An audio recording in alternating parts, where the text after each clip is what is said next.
हिंगोली जिल्ह्यातील वसमत तालुक्यातील शेतकरी आजही अतिवृष्टीच्या मदतीपासून वंचित असल्याने प्रशासनाविरुद्ध मोठा रोष पाहायला मिळत आहे. सन 2024-2025 मध्ये झालेल्या अतिवृष्टीमुळे हट्टा मंडळातील अनेक गावांचे अतोनात नुकसान झाले होते. मात्र अनेक महिने उलटूनही शासनाचे मदत अनुदान न मिळाल्याने आज संदीप भैया माटेगावकर मित्रमंडळाच्या वतीने उपविभागीय अधिकारी कार्यालयावर धडक देत निवेदन सादर करण्यात आले.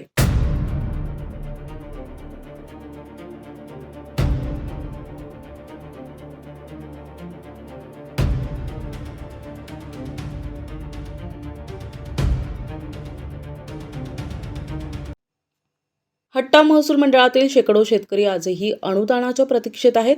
शेतकऱ्यांनी दिलेल्या माहितीनुसार त्यांनी वारंवार संबंधित तलाठी आणि मंडळ अधिकाऱ्यांची भेट घेऊन आपली व्यथा मांडली. मात्र प्रशासन स्तरावर केवळ आश्वासने मिळाली असून प्रत्यक्ष खात्यात रक्कम जमा झालेली नाही. असंख्य शेतकरी आजही या मदतीपासून वंचित आहेत. याच पार्श्वभूमीवर संदीप भैया माटेगावकर यांनी स्वतः शेतकऱ्यांसोबत उपविभागीय अधिकारी कार्यालयात उपस्थित राहून प्रशासनाला जाब विचारला. शेतकरी संकटात असताना त्याला तातडीने मदत मिळणं आवश्यक आहे, पण प्रशासकीय दिरंगाईमुळे बळीराजा होरपळून निघत आहे, असे यावेळी माटेगावकर म्हणाले. यावेळी मोठ्या संख्येनं उपस्थित असलेल्या शेतकऱ्यांनी तात्काळ अनुदान न मिळाल्यास तीव्र आंदोलनाचा इशारा दिलाय. आज आम्ही संदीप माटेगावकर मित्रमंडळाच्या वतीनं या ठिकाणी शेतकऱ्यांना घेऊन आम्ही उपजिल्हाधिकारी कार्यालयावर या ठिकाणी माने साहेबांना निवेदन दिलंय. हट्टा मंडळातील माटेगाव आणि परळी या शिवारातील असंख्य शेतकऱ्यांना 2024-25चं कुठलंही शासनाचं जे काय अनुदान जाहीर झालंय एकही रुपया त्या खात्यावरती पडला नाही आणि त्या संदर्भात आम्ही वेळोवेळी तलाठी मंडळ अधिकारी यांच्याशी संपर्क केला. आम्ही अनेक वेळा निवेदनही त्या ठिकाणी देण्याचा प्रयत्न केलाय, परंतु शेतकऱ्याला अजून या ठिकाणी शासनाची मदत मिळाली नाही आणि म्हणून सदरील बाब ही या ठिकाणी आम्ही सन्माननीय उपजिल्हाधिकारी यांच्या निदर्शनात ही बाब या ठिकाणी आज आणून दिलेली आहे. आम्ही आज शेतकऱ्यांच्या वतीने हे निवेदन दिलेलं आहे.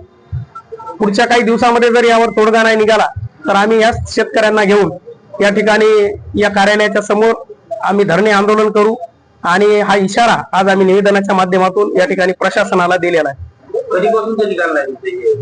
काही 2024चे शेतकरी आहेत, त्यांनाही अजून म्हणजे 2024चाही विमा मिळाला नाही, अनुदान मिळालं नाही. जे काही अतिवृष्टीचं अनुदान होतं यामध्ये काही 2025चे आहेत.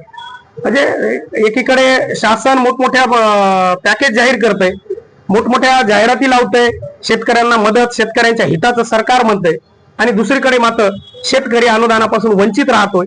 ही दुटप्पी भूमिका केवळ काही लोक प्रशासन असल, प्रशासनाला हाताला धरून काही नेते मंडळी सुद्धा यामध्ये काही राजकारण करतात की काय, अशा प्रकारचे संशय आम्हाला या ठिकाणी आलेला आहे. कारण नेत्यांच्या जवळच्या कार्यकर्त्याला अनुदान मिळाले, परंतु जो सामान्य गाव पातळीवरचा शेतकरी आहे या शेतकऱ्याला मात्र अजून कुठलाही रुपया त्यांच्या खात्यावर पडला नाही.